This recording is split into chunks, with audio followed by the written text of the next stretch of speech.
recent public sector AWS summit in Washington, D.C., I'd gone my entire career without ever having to log into an AWS GovCloud account. I learned that many of you folks are, in fact, forced to use GovCloud. Moreover, I learned that you probably shouldn't for a few very good reasons. But first, for those of you who've not had the pleasure of creating a GovCloud account, let's start from the beginning. So what is it? AWS GovCloud consists today of 2 AWS regions designed to allow U.S. government agencies and customers to move sensitive workloads into the cloud. It checks a whole bunch of compliance checkboxes for things like ITAR, which governs weapons sales abroad, and CJIS controls around criminal justice data. Its marketing team makes a big deal of GovCloud being staffed and run by U.S. citizens on U.S. soil. Foolproof all-American security, to be sure.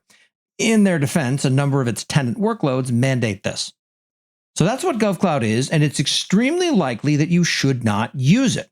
Now, I want to be clear. Don't use GovCloud is not actually me waving my arms around and screaming about a product being terrible. It's AWS's own guidance. To be fair, the AWS public sector blog actually says something more akin to, it depends, if you're trying to decide whether to use GovCloud. But the blog post's embedded flowchart is very clear.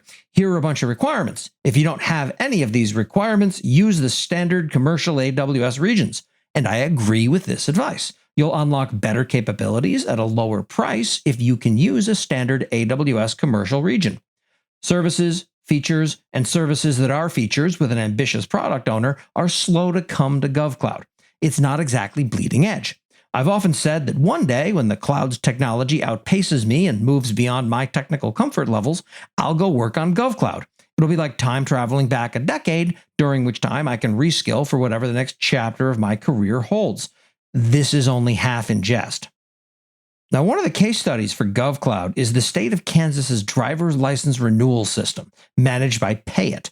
It's a near certainty that there is no regulatory requirement for that data to exist within GovCloud. And in fact, the case study in question features this quote from Payit's chief client officer: "We developed the Payit solution natively in AWS GovCloud as part of our core strategy. We knew it would significantly differentiate us in the marketplace." I'm sorry, competition? For the DMV? I would like to sign up for whatever the competing offering is immediately, please.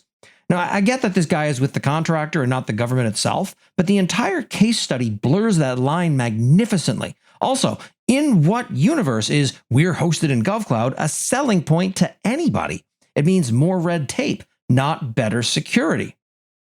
Now, it's worth examining just why GovCloud isn't at feature parity with AWS's commercial regions. From what I can tell, it's not that AWS is somehow surprised at this point by any of the government's requirements around what it takes to run a service here. This leaves the obvious and acceptable reason as the culprit for these delays. It takes the government time to do anything.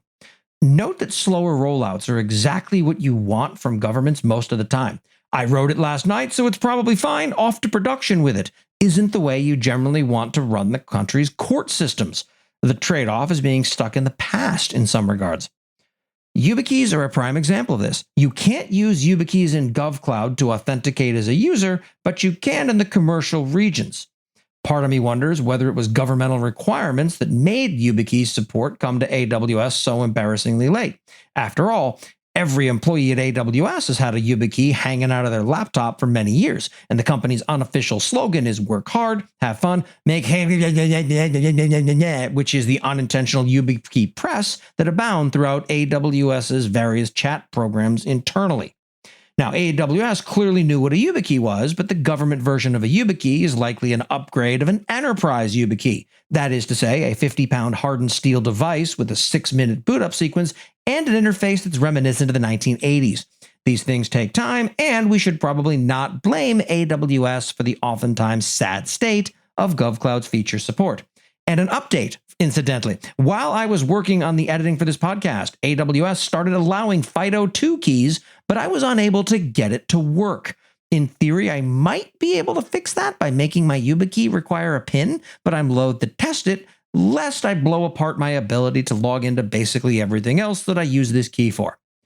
Now, I understand some of you have to use GovCloud, and I am nothing if not here for the audience. So it's time for me to hold my nose and go for a swim in this morass, though it's not fit nor allowed for use by most of humankind. Stay tuned for GovCloud Part 2 when I use this service to stand up something and see how it treats me.